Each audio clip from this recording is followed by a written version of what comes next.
All right, the race for Africa. Moving in. Now, Africa is known as the Dark Continent, and it's known this for two reasons. The first and foremost was the racist reason based upon the color of skin the people from Africa have. They've got a darker complexion, therefore they're referring to them as the Dark Continent, because people who live there have a darker colored skin. Number two, they viewed them to not have to not have knowledge, and therefore lacking knowledge, lacking in education. So they viewed this like lack of knowledge, okay, kind of leaving them in the dark. They don't know what's going on.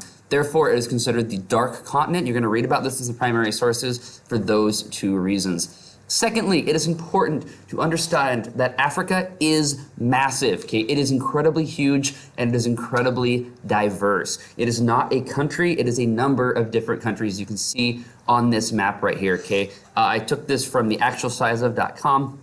So that's where we can go and pull different countries and see the actual size of them, because the maps always distort stuff because the Earth is round.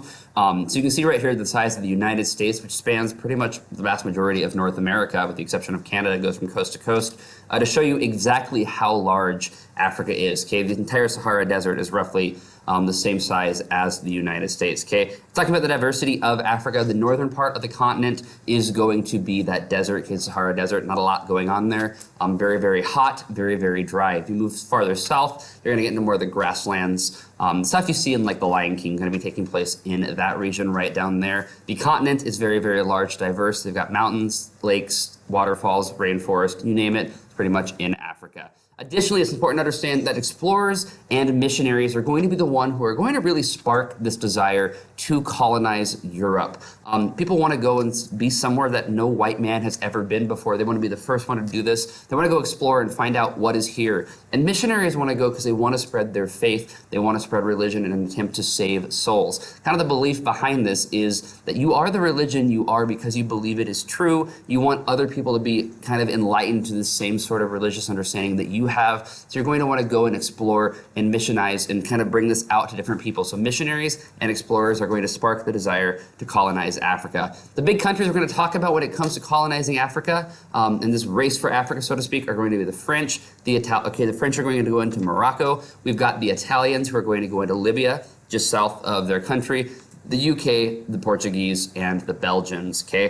These are the big countries you want to know about, talking about. We're going to go right in now to Belgium, okay? Belgium with King Leopold II. King Leopold II is the king of Belgium, and he believes that colonies show a country's strength. So a strong, powerful country will have overseas colonies. A weak country will not have overseas colonies because they do not have the strength to maintain and to hold these colonies. So it's very important to Leopold II that Belgium have colonies. Now, he is going to dramatically exploit the people of the Congo. Okay, and we're going to be talking about this in a little bit more detail in class. Just to give you that background right here.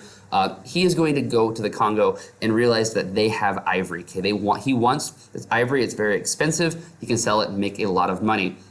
Eventually, rubber prices are going to increase from the rubber trees that are also prevalent in the Congo, and he's going to start exploiting these resources to make Belgium rich at the expense of the Congolese people.